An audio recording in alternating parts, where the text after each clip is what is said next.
Hey guys, this is a little review for the Helical's 3-turn left-hand CP, putting them on a Goggles X. They come with the MCX male connectors, so they were made for Goggles DJI V2. So I had to get 2 connectors, which I'm going to post links in the video on under the comments, so you can order those if you'd like to attach them to your Goggles X. But here's the problem: when I got the 2 connectors on, it just turns when you push them in.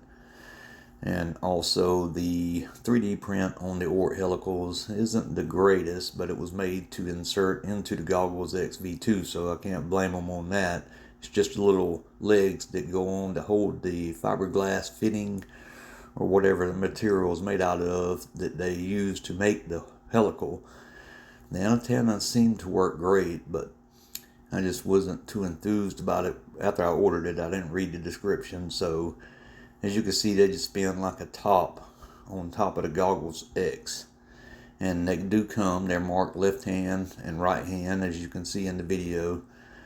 And I guess that placement is best for the goggles. I don't see what it would matter, because they're both should be the same thing, but they do mark them left and right, so I'm going to follow the directions. But I did attach mine onto the fittings I ordered from Amazon, and then I got some electrical tape and taped it onto the 3D print on the lower end of it. But when I was pushing the prints onto the connectors, those little legs just pop right off of that fiberglass fitting or whatever. So just make sure you're careful attaching them, and when you push them in, don't put too much pressure on that. I started to print my own thing, but I decided just to use electrical tape to secure it to the connectors as I put them both on there. And then I left my bottom connector loose so I could screw it on and adjust my direction of my antennas as I wanted them, however I'm flying. And I kind of split mine with just a little outward direction so I can fly out and be, secure on my connection and link if I fly out to the sides a little bit. But I still got my polarized antennas on bottom of my Goggles X. But right there you can see that one's marked right hand, and I got my 2 connectors on. And so the way I put them on there, I think it works pretty well, but they're kind of big and bulky, so you got to take them off every time you put your goggles in the case. I do keep my polarized antennas on there, and so I remember to attach them every time I get done and put them back in my case, in case I just grab my goggles and want to go fly, close range or something like that. So to me, I'm kind of happy with the antennas and the way they perform, but I wasn't happy with the way they were made. The 3D print just isn't the greatest. After I get through with this, we're just going to go through a little flight that I done to do a little test. I could have got some more range on the flight, but I'm not a big long distance person, but I just wanted these antennas to kind of help with penetration if I get behind some trees maybe, and hopefully that helps, because I did lose video while I was testing one flight on my little thermal drone that I'm working on.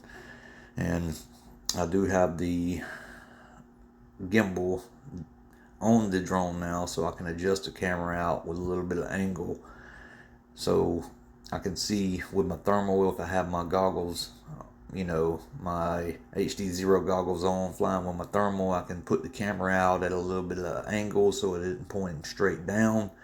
Seems to be working well so far, but I can't get it to pull up all the way, and I'll just show you a little picture of that with the weights on the camera. And I'm trying to adjust the GM gimbal for the Walksnail.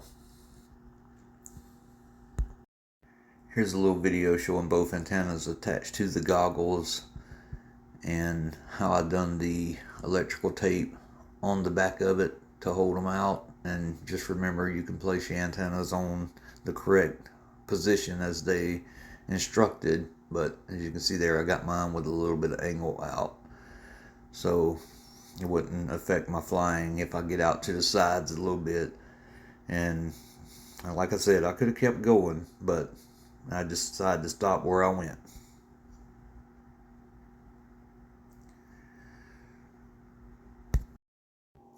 This is my takeoff on my GogglesX video, just showing me flying out, and then I'm going to hit my position hold just to show a little bit more about that.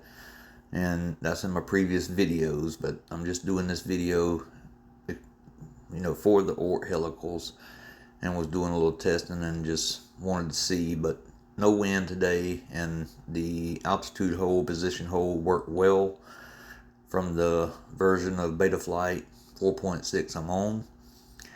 And just, it's going to be kind of a silent video a little bit, and just showing you me flying out, and then the range I went to. And this was a lot further than I flew with my regular one little patch left-handed CP on my goggles.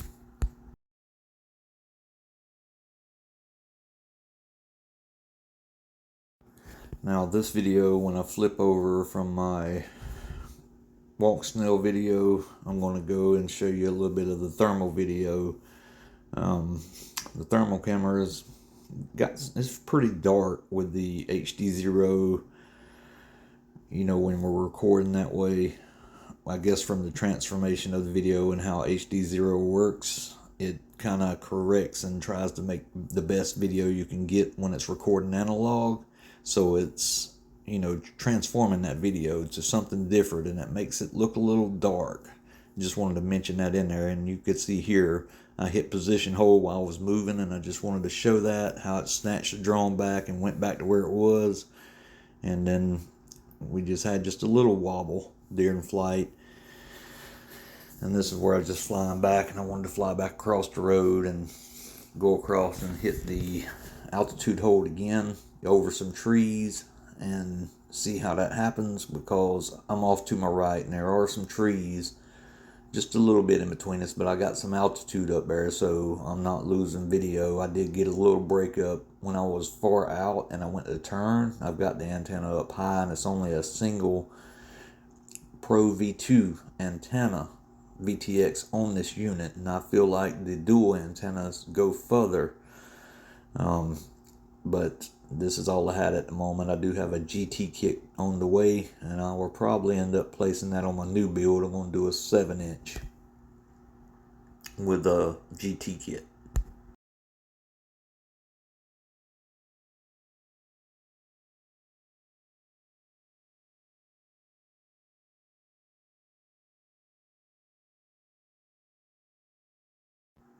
So I am getting a little bit of flash on my OSD with my analog.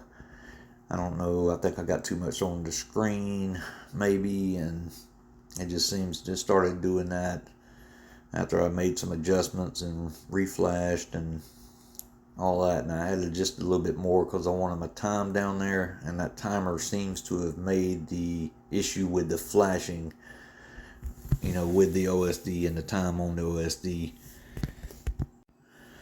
My GPS rescue seems to be working well with this build and the version of 4.6 I'm on Betaflight. I've got no issues with it. As long as you're not touching the sticks too much or the wind isn't blowing too hard, everything seems to be working well.